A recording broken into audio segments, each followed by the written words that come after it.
Right now at noon, the city of Branson puts new restrictions on drag shows. After some morning fog, we have a pretty decent day out there. We'll take a look at our forecast coming up. Plus, we hear the latest destruction the Hawaiian wildfires are causing. The 4 states' most watched news starts now.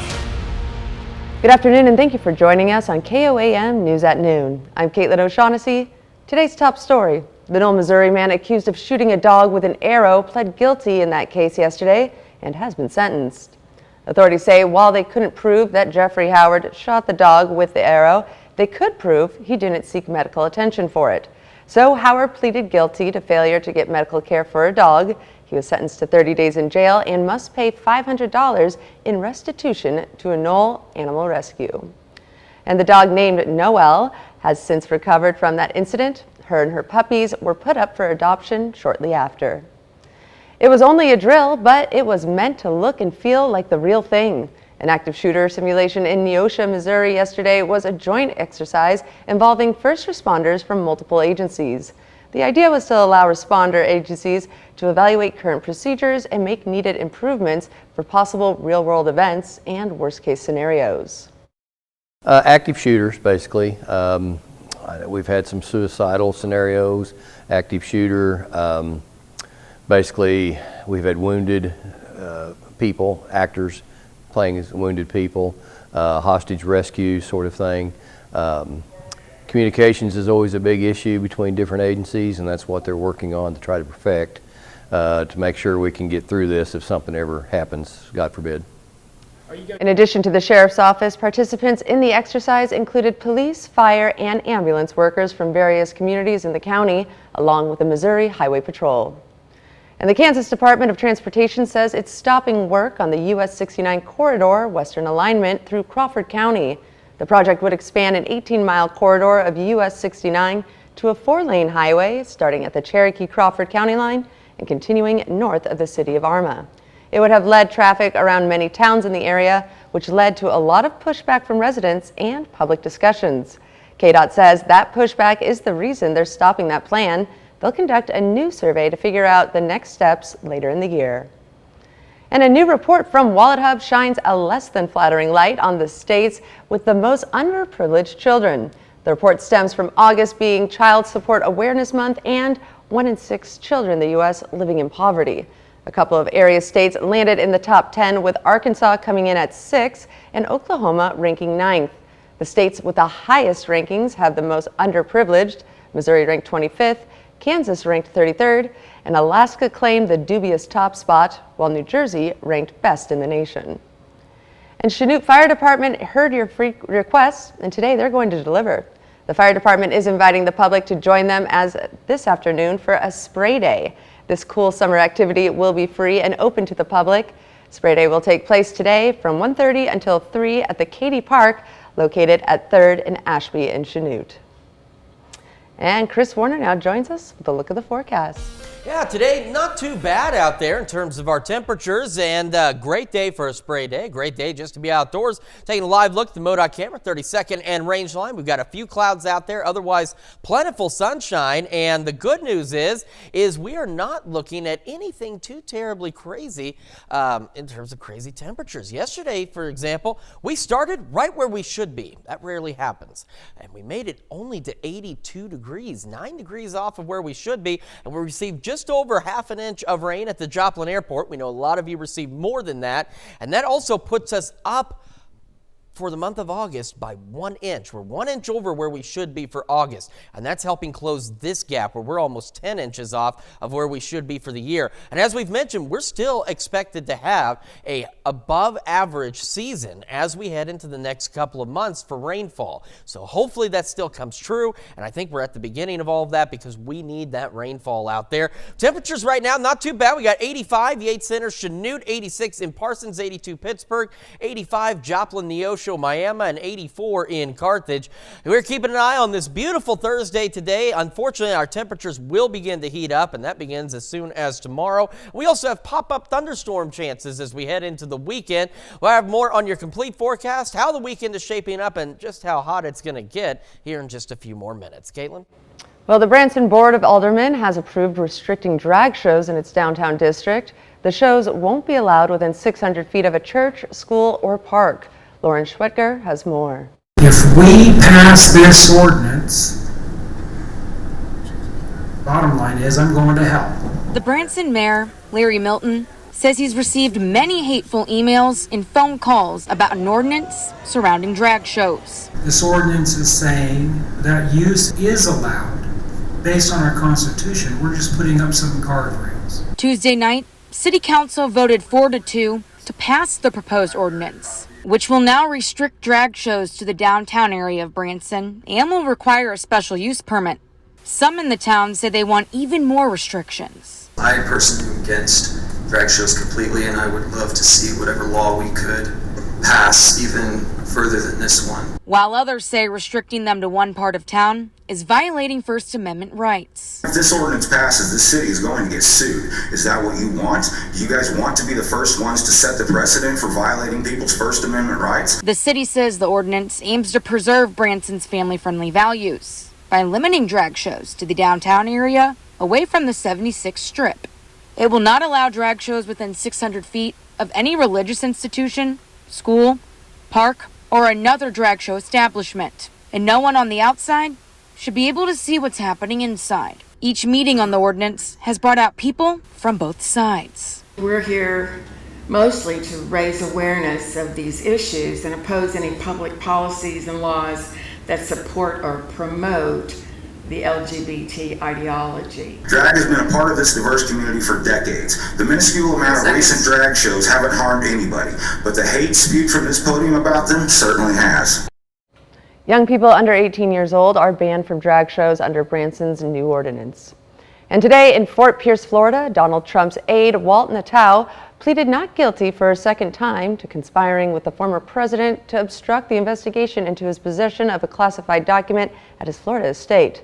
But Mar-a-Lago property manager Carlos de Oliveira was again unable to enter a plea in the case on Thursday because he hasn't secured a Florida-based attorney, which is required under local court rules.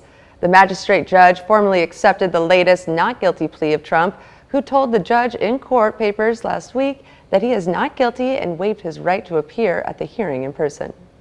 That's a look at today's top stories and weathers in the four-state region. Up next on KOAM News at Noon. Wildfires in Hawaii burn more than 270 structures and kill at least 36 people. We have the latest from Maui. And later, we're making brownie Buckeyes in the Mr. Food Test Kitchen. We'll be right back. In Hawaii, the death toll rose dramatically overnight on the island of Maui, where a fast-moving wildfire nearly destroyed a tourist town on Tuesday. Officials say fires have burnt down more than 270 structures and killed at least 36 people. Jonathan Bigliotti has the latest from Maui. Terrifying images out of a Maui neighborhood. Home after home swallowed by fast-moving flames Tuesday night as residents scrambled to escape. Somebody's down right now. Oh. Somebody's down right here. Somebody's down. On Maui's western shore, this was Lahaina's historic Front Street business district before the wildfires. Oh my gosh, look at the harbor. And this was the devastation left behind Wednesday morning. Alan Dakar went to check on his gallery and was stunned to find the business district up in flames. And then realized needed to leave because that fire was raging out of control. Grabbed some people who didn't have a way out, told them get their stuff, get in my truck, and we headed out. We're on a boat headed to Lahaina. This is one of the few ways to access the town. And what's incredible from this vantage point is the scale of destruction. We're talking miles of coastline completely burned. What we found there was utter devastation. Homes reduced to cinders, a way of life forever altered. A distant hurricane brought wind gusts of up to 70 miles per hour, fueling several large wildfires so quickly the Coast Guard says it rescued 14 people, including 2 young children who were forced to jump in the ocean to escape the flames. We've been pulling people out since last night, trying to save people's lives. Despite promised help from both federal and state agencies, Maui's relative isolation could slow the island's recovery. There are thousands of people who are under mandatory evacuations, including thousands of stranded tourists. All of this, meanwhile, as a very active search and rescue effort continues here on the island of Maui. Jonathan Vigliotti, CBS News, Maui. Firefighters are battling 3 separate blazes on Maui. And still to come on KOAM News at noon, we see what's cooking with Mr. Food. The homemade layered brownies that we're making today are so good, they may cause you to feel weak in the knees. If this is a risk you're willing to take, I suggest you stick around. But first, our temperatures are going to start heating back up, and then we're going to be on a bit of a roller coaster ride. We'll talk about that in the forecast when we come back.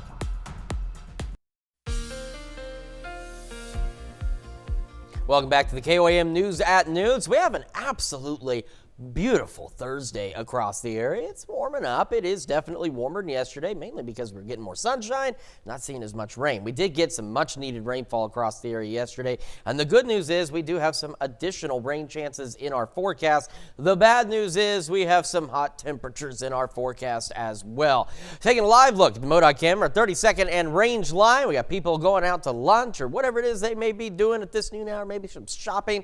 Either way, it is a beautiful day to get out there and enjoy. Take a look at our camera here at the KOAM studios just north of Crestline on Highway 69, and man, it's just like something out of a painting out there. And from the KDOT camera at 69 East 520th Avenue, where we once were completely covered in fog, we now see with some great sunshine out there. And our camera at 7th and Range Line, it just looks absolutely gorgeous. Cannot get any better than this. We're sitting at 85. We do have a slight heat index, feels like 87, but that's very manageable for, again, compared to a couple of weeks ago. Light east breeze at about 6 miles an hour. Over in Pittsburgh, we're sitting at 83, feels like 86, so still manageable with a calm wind and, of course, plentiful sunshine out there. And our temperatures across the region this afternoon warming up nicely, but not excessively, which is pretty darn good. We got 82 in Fort Scott, Nevada, Lamar, 84 Carthage, 85 Neodesha and Chanute, 86 Parsons, 85 Miami, and 85 in Neosho, and a little cooler, 79 Monette, 78 Stockton, 77 in Cassville. We've got, again, an absolutely gorgeous day. Still looking to get into the mid to upper 80s out there. Some of us might get close to 90, but we shouldn't get much warmer than that. We'll have some passing clouds like we're seeing right now, so mostly clear to partly cloudy skies across the region. As we head into this evening, a great evening. We were talking about it this morning. It hasn't really changed. We're looking at mostly clear skies. Temperatures falling back through the 70s as we go into the evening hours, and eventually making it back to about 71 for our overnight low. And of course, some of us to the north probably fall back into the upper 60s, and I don't hear any complaining. No, it's pretty quiet. I don't hear any complaining whatsoever. This is probably the briefest forecast we've had over the last several days, because this is the calmest it has been over the last several days around the 4 states.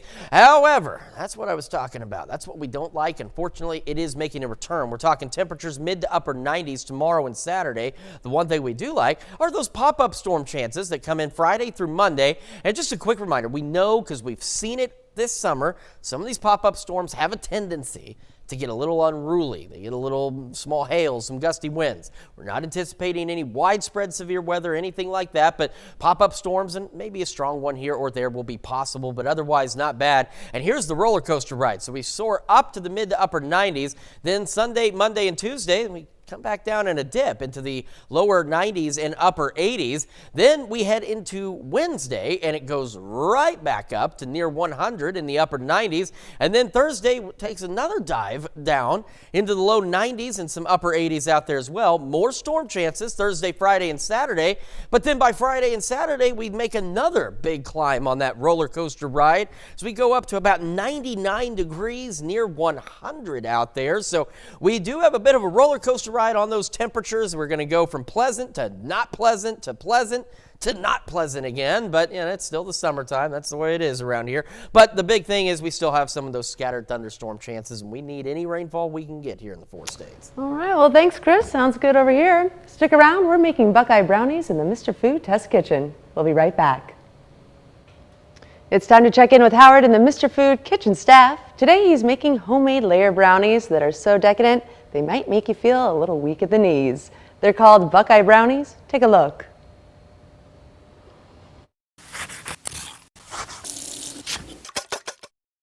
If you love decadent desserts like I do, you're going to love what we're making today.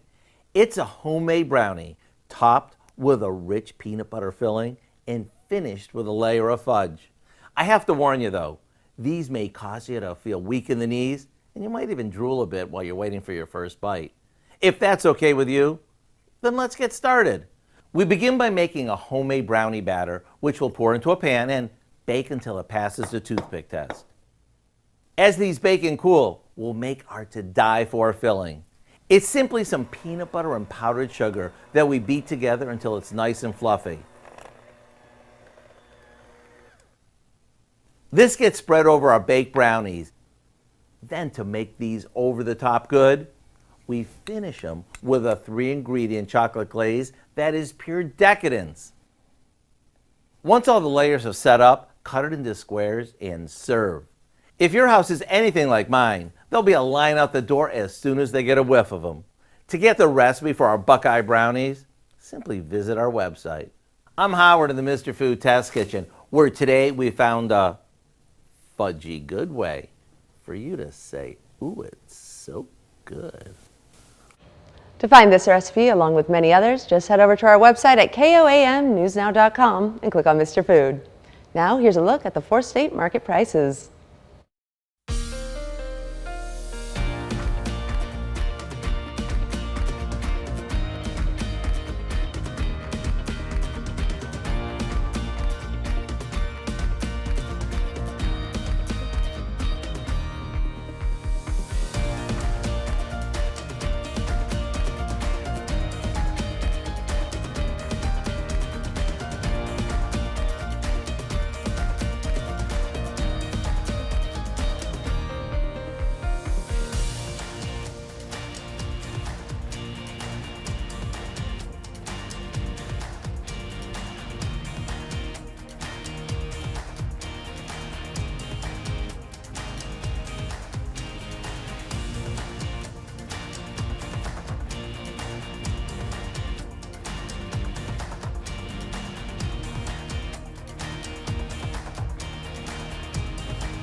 All right, we've got a roller coaster ride of temperatures over the next few days as we go up into the upper 90s, back into the lower 90s, back into the upper 90s. But we also have ourselves some pop-up thunderstorm chances Friday through Monday, so some more much-needed rain possibly on the way, at least for a few of us.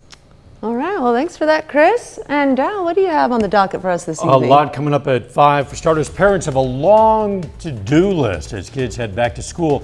But there's something important many might be overlooking. A lot of annual visits to the eye doctor can help prepare kids for the classroom. We'll explain why school vision screenings might not be enough. Plus, Veteran Affairs extends deadlines for PACT Act benefits. We'll hear from a local homeless veteran on how this could help him. And Aetna Health partners with Oral Health Kansas to support access to dental care for Kansans with disabilities. Hope you join us for those stories. A lot more, of course. It's coming up today on KOAM News at 5. All right. Well, that's the news for now. Thank you for joining us on KOAM News at noon. We'll see you right back here at 5.